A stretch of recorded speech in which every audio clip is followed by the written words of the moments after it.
आदर पूनावाला टेम्परेली भारत छोड़कर यूके चले गए हैं। ना फर्स्ट ऑफ ऑल आदर पूनावाला है कौन? यहाँ पे आप देख पाओगे ये सीरम इंस्टीट्यूट ऑफ इंडिया की जो वेबसाइट है, इसका कटआउट है। ये है दुनिया का लार्जेस्ट वैक्सीन मैन्युफैक्चरर, ये प्राउडली डिस्प्ले करते हैं इस बात को। और ये कंपनी एक्चुअली पार्ट है साइरस पूनावाला ग्रुप की। साइरस पूनावाला फादर है आदर पूनावाला के, और इनकी टोटल नेटवर्थ है अराउंड $11.5 बिलियन। और इस कंपनी के जो सीईओ हैं ये हैं आदर पूनावाला। इन्होंने हाल ही में बहुत बड़े खुलासे किए यूके में पहुंचकर। इन्होंने ये कहा कि देखिए, इंडिया में मुझे मिल रही थी बहुत ज़्यादा धमकी। यहाँ पे आप देख पाएंगे ये कह रहे हैं कि इंडिया में जो पावरफुल लोग हैं ये मुझे धमकियाँ दे रहे थे कि जल्द से जल्द हमें वैक्सीन सप्लाई करो। अब धमकियाँ देखो किस बारे में होगी, ऑब्वियस सी बात है। पूरे भारत में आज के समय डिमांड है वैक्सीन की कि जल्द से जल्द वैक्सीन आए, हर राज्य में डिमांड है। तो उन्होंने यहाँ पर यह क्लेम किया है कि इंडिया के जो मोस्ट पावरफुल लोग हैं ये इनको फ़ोन करके अग्रेसिवली कहते थे कि वैक्सीन हमको चाहिए। अब हालांकि इन्होंने ये क्लियरली बोला है कि फ़ोन पे किसी ने ये नहीं बोला कि मैं आपको अटैक कर दूंगा या डैमेज करूंगा, मगर इन्होंने ये कहा है कि जो टोन थी लोगों की ये बहुत अग्रेसिव थी और मैं ऐसे दबाव में काम नहीं कर सकता, मैं इसलिए यहाँ पर यूके आ गया ना। यहाँ पे आप पूछ सकते हैं कि आदर पूनावाला यूके पहुंचे कैसे? यूके ने तो हाल ही में भारत को डाल दिया था रेड लिस्ट में, मतलब कि ट्रैवल आज के समय ब्लॉक्ड है बिटवीन यूके एंड इंडिया। देखो रेड लिस्ट में इन्होंने डाला था कुछ 1-1.5 हफ्ते पहले, मगर रेड लिस्ट में अनाउंसमेंट के बाद इन्होंने ये कहा था कि कुछ 10 या फिर 9 डेज़ की विंडो है। तो जो वो विंडो थी, कुछ एक्स्ट्रा जो दिन थे, उसी में ये यहाँ पर चार्टर्ड फ्लाइट में चले गए अपनी फैमिली के साथ टू लंदन। और ये एक्चुअली 8 दिन पहले ही वहाँ पे पहुँच गए थे। अब इन्होंने यहाँ पर ये कहा है कि काफ़ी लंबे समय तक मैं यूके में ही रहूँगा जब तक भारत में स्थिति कुछ हद तक नॉर्मल नहीं होती और लोगों की जो डेस्परेशन है ये कुछ हद तक कंट्रोल में नहीं आती। नाउ क्या भारत सरकार को पता नहीं था कि इतने एक इंपॉर्टेंट व्यक्ति को ये थ्रेट मिल रहे हैं? देखिए पता था, इसलिए हाल ही में केंद्र सरकार ने इनको दी थी वाई ग्रेड सिक्योरिटी। इसका मतलब है कि 2 पर्सनल सिक्योरिटी ऑफिसर्स हमेशा इनको कंपनी करते थे एट ऑल टाइम्स, और उसके अलावा एक आर्म गार्ड भी यहाँ पे था हमेशा। और हाँ, कंपैरिजन के लिए मैं आपको ये बता दूँ ताकि आप प्रॉपरली ये बात समझ पाएँ, जो इंडियन फिल्म एक्ट्रेस है कंगना रनौत, इनको मिली थी Y+ लेवल सिक्योरिटी। ये बात थोड़ी सी मुझे समझ नहीं आई कि इनको भी दे रहे थे Y+ या फिर Y+ से भी ज़्यादा दे रहे थे। खैर मगर फिर भी मेन बात यहाँ पर यह है कि वाई ग्रेड सिक्योरिटी मिलने के बावजूद आदर पूनावाला को इंडिया में सेफ नहीं लगा और इन्होंने डिसाइड किया कि फॉर द टाइम बीइंग तो मैं यूके ही जाऊंगा। और फिर देखो यूके में जाके इन्होंने बहुत ही एक मैं कहूँगा एक्सप्लोसिव इंटरव्यू दिया है, बहुत सारी बातें यहाँ पे बोल दी है। और सबसे ज़्यादा मैं कहूँगा कॉन्ट्रोवर्शियल क्वेश्चन इनसे यहाँ पे इस इंटरव्यू में ये पूछा गया था कि भारत में आज के समय जो कोविड क्राइसिस खड़ा हो गया है इसकी जिम्मेदारी आप किस पे डालेंगे? तो यहाँ पे पूनावाला साहब ने ये जवाब दिया कि अगर मैं आपको सही उत्तर देता हूं या फिर कोई भी आंसर देता हूं तो मेरा सर काट दिया जाएगा। मैं इस पर कमेंट इसलिए कर नहीं सकता। मैं इलेक्शंस पे नहीं कमेंट करूंगा, ना कुंभ मेला पे कमेंट करूंगा। बहुत ही सेंसिटिव इश्यूज हैं। मुझे नहीं लगता कि ऊपर वाले को भी पता था कि इस तरीके से जो ये पेंडेमिक है ये फैल जाएगा भारत में। और एक इनकी जो पर्टिकुलर स्टेटमेंट है ये सुन के मुझे भी काफ़ी ख़राब लगा।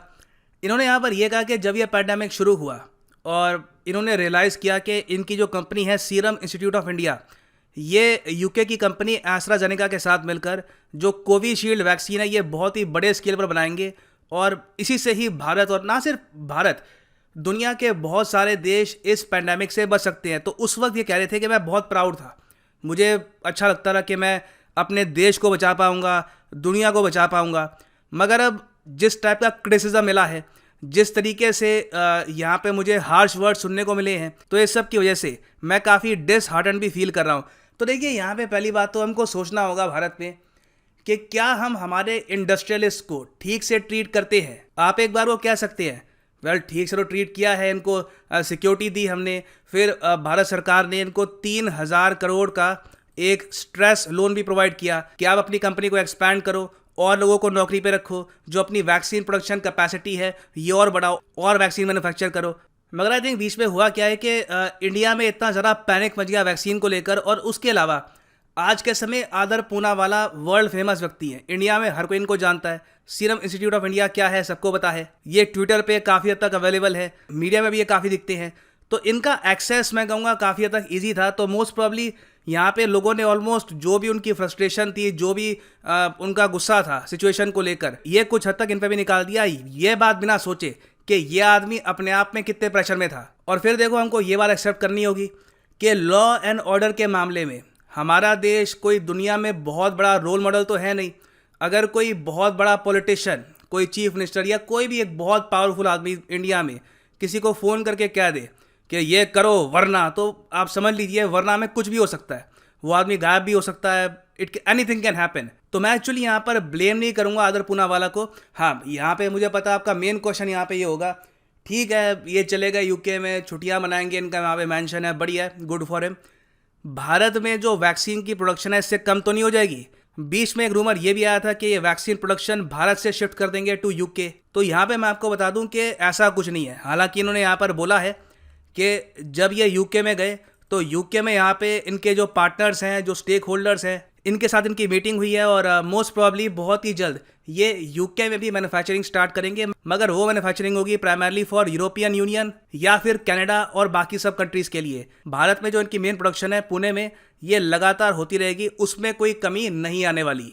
मगर देखो, पूनावाला साहब ने जो भारत के बारे में यहाँ पे बातें बताई है कि जो इनको थ्रेट्स मिले इंडिया में और जो इन्होंने यहाँ पर फेस किया, इससे डेफिनेटली इंडिया की जो एक इमेज है as a very important hub for industrialist, क्योंकि देखो मैं आपको ये बता रहा हूँ, कंट्री की प्रोग्रेस में इंडस्ट्रियलिस्ट का बहुत ही इंपॉर्टेंट रोल होता है।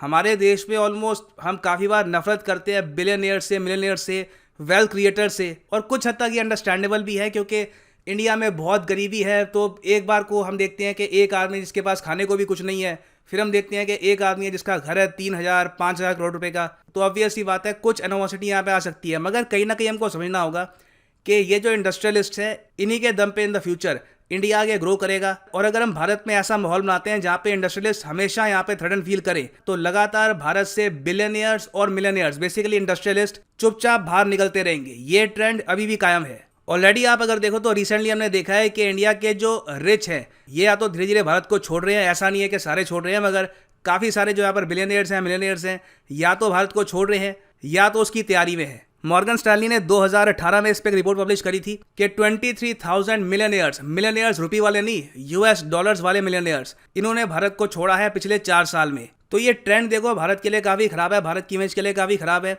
मैं उम्मीद यही कर सकता हूँ कि सरकार यहाँ पे ज़रा प्रोएक्टिव रहेगी और इंश्योर करेगी कि इंडस्ट्रियलिस्ट हमारे देश में ज़्यादा थ्रेटेंड ना फील करे किसी भी सिचुएशन में। और फाइनली यहाँ पे मैं ये ऐड कर दूं कि आज 11 बजे है अनअकैडमी का combat test, absolutely free UPSC level test for all of you. Simply इस वीडियो के यहाँ पर पिन सेक्शन में जाना, यहाँ पे लिखा होगा अनअकैडमी कॉम्बैट, इस लिंक पे क्लिक कर लो। अगर आप मोबाइल फ़ोन पे हैं तो पहले अनअकैडमी की जो ऐप है डाउनलोड कर लो from the Google Play Store, हमेशा वहाँ पे आपको रहेगी ट्रेंडिंग पर। और उसके बाद ये लिंक क्लिक करना, यहाँ पे क्लिक करो एनरोल नाउ पर, कोड यहाँ पे आपसे अगर मांगे तो कोड डाल देना PD10 और आप यहाँ पे हो जाओगे एनरोल इस टेस्ट के लिए। अगर आप फील करना चाहते हैं कि यूपीएससी का एग्जाम होता कैसे है, what is the pressure like, क्योंकि मैं आपको ये बता दूं हज़ारों students from all over India ये टेस्ट अटेम्प्ट कर रहे होंगे विद यू। तो अटेम्प्ट करिए Unacademy combat test and feel what the UPSC prelims are all about. और इसी नोट के साथ यह है वीडियो का अंत। Thank you for listening and as always God bless you all.